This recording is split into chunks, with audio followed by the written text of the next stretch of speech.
जय जय साईं राम। सर्वप्रथम मैं श्रद्धा के साथ श्री साईं बाबा के चरणों में प्रणाम करती हूँ।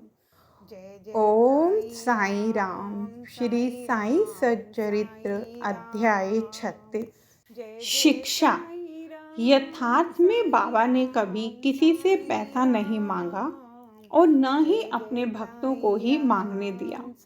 वे आध्यात्मिक उन्नति में कंचन को बाधक समझते थे और भक्तों को उसके पास से सदैव बचाते रहते थे। भक्त मालसापति इसके उदाहरण स्वरूप हैं। वे बहुत निर्धन थे और बड़ी कठिनाई से ही अपना जीवन बिताते थे। बाबा उन्हें कभी पैसा मांगने नहीं देते थे और न ही वे अपने पास की दक्षिणा में से उन्हें कुछ देते थे। एक बार एक दयालु और सहृदय व्यापारी हंसराज ने बाबा की उपस्थिति में ही एक बड़ी रकम मालसापति को दी, परंतु बाबा ने उनसे उसे अस्वीकार करने को कह दिया। अब दूसरा अतिथि अपनी कहानी सुनाने लगा। मेरे पास एक ब्राह्मण रसोइया था जो गत 35 वर्षों से ईमानदारी से मेरे पास काम करता आया था।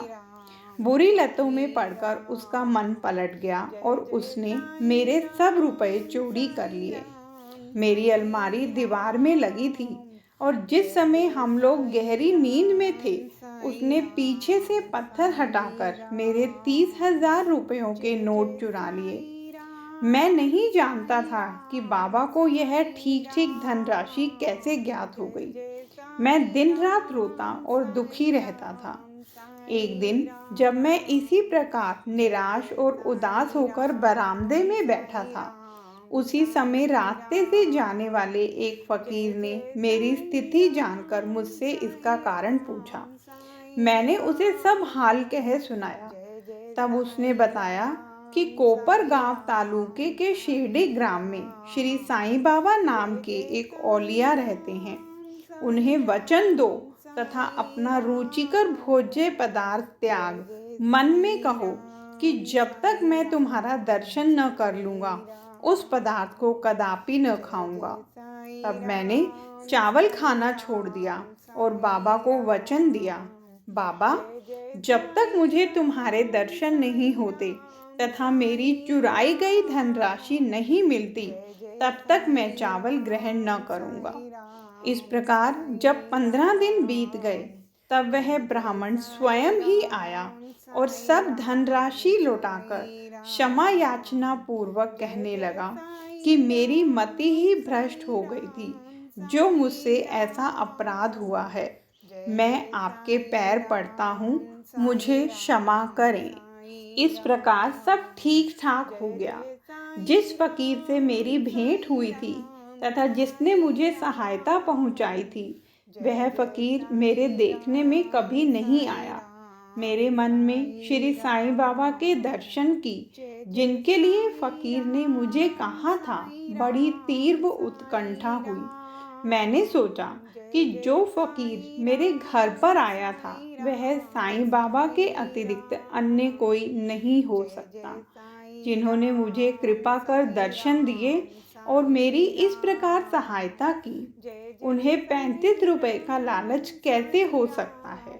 इसके विपरीत वे अहेतुक कृपा करके आध्यात्मिक उन्नति के पथ ले जाते हैं। जब चोरी गई राशि मुझे पुनः प्राप्त हो गई, तब मेरे हर्ष का पारावार न रहा।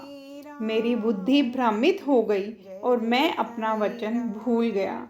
कुलाबा में एक रात्रि को मैंने साईं बाबा को स्वप्न में देखा। तभी मुझे अपनी शिरडी यात्रा के वचन की स्मृति हो आई।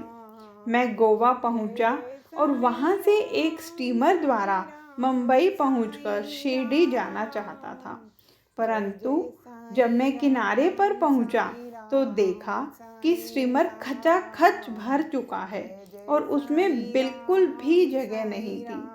कैप्टन ने तो मुझे चढ़ने न दिया, परंतु एक अपरिचित चपरासी के कहने पर मुझे स्टीमर में बैठने की अनुमति मिल गई और मैं इस प्रकार मुंबई पहुंचा।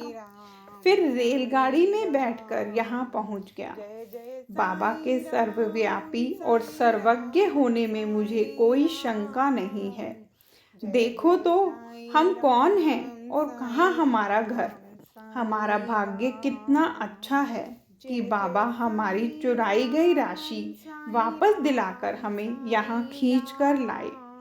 आप शिरडीवासी हम लोगों की अपेक्षा सहस्त्र गुना श्रेष्ठ और भाग्यशाली हैं, जो बाबा के साथ हंसते खेलते मधुर भाषण करते और कई वर्षों से उनके समीप रहते हों।